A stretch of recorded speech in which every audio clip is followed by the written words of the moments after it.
Hello everybody and welcome to Books of Blood. My name is John.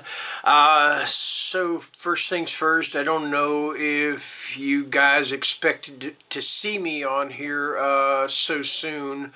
And if you've been reading my community post, you know what has happened with me as well as within my family, with my wife passing away on the 27th of December.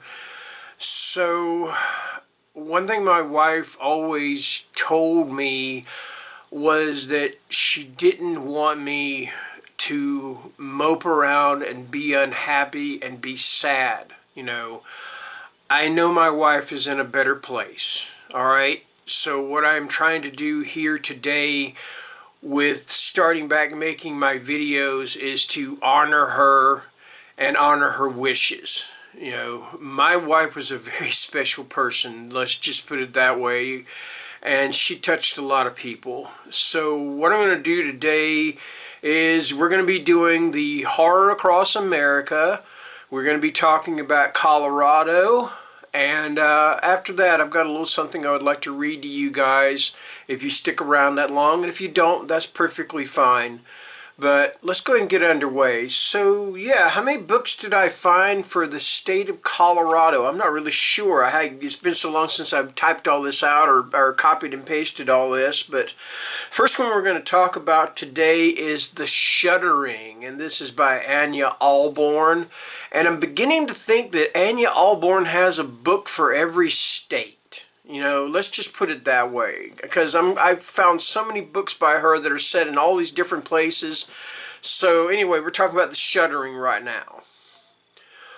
Ryan Adler and his twin sister Jane spent their happiest childhood days at their parents' Mountain Colorado cabin until divorce tore their family apart.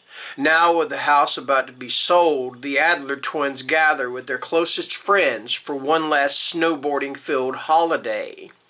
While commitment-phobic Ryan gazes longingly at Lauren, wondering if his Playboy days are over, Jane's hopes of reconciling with her old boyfriend evaporate when he brings along his new fiancée.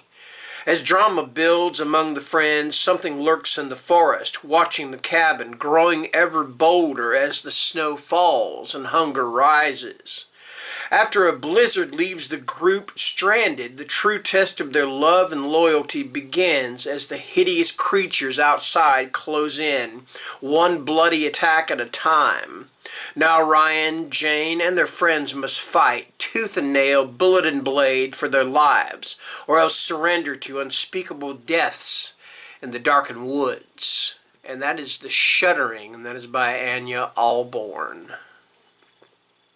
Okay. Next up, we have got This Thing Between Us by Gus Moreno. It was Vera's idea to buy the Itza. The world's most advanced smart speaker didn't interest Thiago, but Vera thought it would be a bit of fun for them amidst all the strange occurrences happening in the condo. It made things worse. The cold spots and scratching in the walls were weird enough, but peculiar packages started showing up at the house. Who ordered Industrial Lie? Then there was the eerie music at odd hours. Thiago waking up to Itza projecting light shows in an empty room. It was funny and strange right up until Vera was killed and Thiago's world became unbearable. Pundits and politicians all looking to turn his wife's death into a symbol for their own agendas. A barrage of texts from her well-meaning friends about letting go and moving on. Waking to the sound of Itza talking softly to someone in the living room. The only thing left to do is get far away from Chicago, away from everything and everyone. A secluded cabin in Colorado seemed like the perfect place to hole up with his crushing grief. But soon Thiago realizes there's no escape, not from his guilt, not from his simmering rage, and not from the evil haunting him, feeding on his grief, determined to make its way into this world. A bold, original novel about grief, loneliness, and the oppressive intimacy of technology. This Thing Between Us marks the arrival of a spectacular new talent. And that was This Thing Between Us, and that was by Gus Moreno. Okay, if we're talking about Colorado, I would be very, is it remiss, I believe, to not mention, of course, The Shining by Stephen King. And if you don't know it, I'll read the synopsis, because if I do that whole if you don't know what The Shining is about thing, well, maybe you don't. Not everybody's read every book in the world, you know? So, Jack Torrance's new job at the Overlook Hotel is the perfect chance for a fresh start. As the off-season caretaker at the atmospheric old hotel, he'll have plenty of time to spend reconnecting with his family and working on his writing. But as the harsh winter weather sets in, the idyllic location feels ever more remote and more sinister. And the only one to notice the strange and terrible forces gathering around the Overlook is Danny Torrance, a uniquely gifted 5-year-old. And that, of course, is The Shining by Stephen King. And I like the fact that that synopsis was very low-key, very short, didn't give a whole lot away, even though there's so many people out there that have read the book already, but like I said, some haven't. All right? Okay, next up we have got, now this is I categorize this as action horror comedy, okay? This is The Nymphos of Rocky Flats, and this is by Mario Acevedo. Back home in the States, the reluctantly undead former entryman pays penance for his wartime sins, making a living as a private detective able to unravel mysteries that baffle his mortal counterparts. Now, an old friend has asked him to investigate a bizarre outbreak of nymphomania at the secret government facilities in Rocky Flats, Colorado. Normally, Felix's unorthodox and downright supernatural methods of extracting information are foolproof, but this time his efforts inadvertently stoke the lustful fires smoldering within the bodacious babes he's interrogating, while eliciting cryptic mentions of Roswell and a top-secret Project Red Light. P.I. Felix Gomez has finally landed a case he can really sink his teeth into. But when shadowy government agents and determined Eastern European vampire hunters get stirred in, this deadly goulash of tight lips and rampant libidos boils over. And that was The Nymphos of Rocky Flats, and that was by Mario Acevedo. Okay, next up, I think I have one more, maybe two, I'm not sure, but anyway, next up we have got Sadie, and this is by Courtney Summers, and this sounds kind of like a young adult. I'm not 100% sure, but I think it may be a young adult book, alright?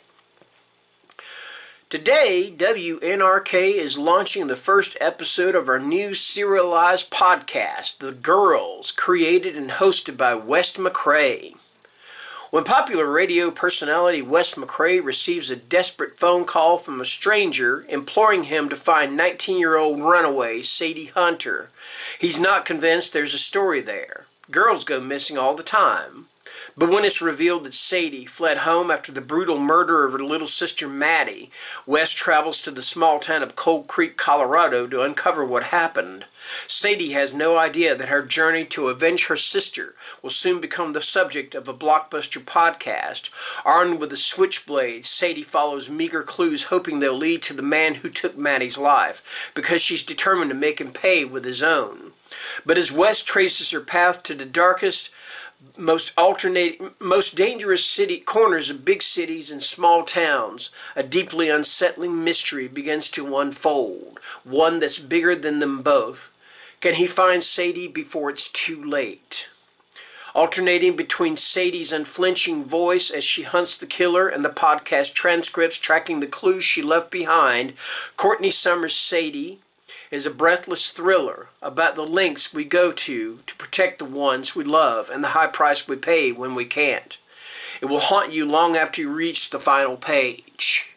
And that was Sadie by Courtney Summers. And that is going to do it for Colorado.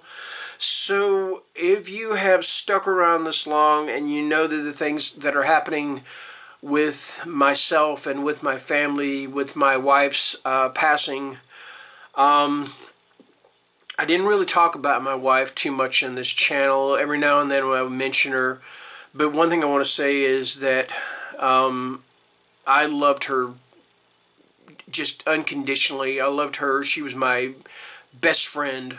I could talk to her about anything, and she touched so many people. So the other day, I guess as kind of a way to help me heal, I wrote something here. It's a little bit long, and if you guys don't stick around for it, that's perfectly fine. I understand that. You know, you're here for books, all right? And I get that. But I just would like to read this, and I'm going to try to read it without tearing up. But if I do, please forgive me, all right? I met my wife Phyllis in May of 2006. I met her at a time when, although I was lonely and in need of someone, I told God, I'm going to go out tonight, sing a little karaoke, and have a couple of beers. If you've got someone in mind for me, then you'll point them out to me. I was at the junction for about 15 minutes when Phyllis walked in, and I just couldn't resist saying hello to her. We danced that night and played a short game of pool, and then she gave me her phone number and said goodnight. No kiss, no romance, at least not yet. Just two people sharing a moment together. Little did I know that that moment would become almost 16 years of love, friendship, and yes, ups and downs. My wife had come out of an abusive marriage that could have made anyone else bitter and angry, but she didn't let that happen to her. My wife was the kind of person who never knew a stranger and always had a kind word for you. She always had a smile for you, even when she was in pain. She was the kind of person who would go out of her way to make something for you because she wanted to see you happy, because it pleased her heart to see you that way. As for those of you who think, yes, but she charged us for these things, don't blame her for that, but blame me instead. I was the one who told her her crocheted animals were good enough to sell, and that besides, all those materials cost money. She would have given away every single one that she made if I had not urged her to make a little something for herself. She was the kind of person who wanted to know how you were doing and what she could do to make your day better. She was the kind of person who went out of her way to learn a foreign language just so she could say hello to people in their native tongue. She would do this at the Chinese, Korean, Japanese, and Mexican restaurants that we would frequently go to. And her face would light up when she saw how happy it made the hostess or the cook or the waitstaff that someone took the time to speak to them in their own language. She was the kind of person who, if prompted by something that was said, would burst into song, because to her life was a song cue. She told me that, and I have no reason not to believe her. She was the kind of person who would laugh at her own jokes. Some people didn't like that, but who cares? I loved it because I knew that it meant that she had joy in her heart. She was the kind of person who put up with a man like me, and believe me when I tell you that was not an easy task. Throughout my life, I've had moments of anxiety, anger, addiction, and depression. I've had moments of rage and outburst and of being overwhelmed and low self-esteem, and she put up with it and found ways to help me to be a better man. Phyllis, you were my wife and my lover, but most importantly, you were my best friend and were definitely the better part of me. Rest, my sweet baby. Rest and know that you have touched so many hearts and that there are so many people who love you. Rest, my sweet baby, because you have earned it. I love you now and forever with all my heart. Anyway, thank you guys for listening to that. Thank you for watching this video and for the books that are featured that are set in Colorado.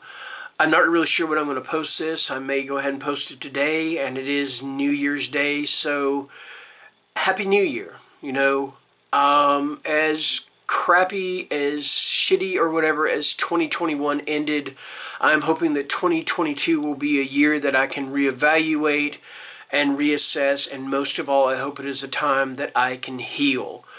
So, you guys take care, stay scared, and I'll see you later. Bye-bye.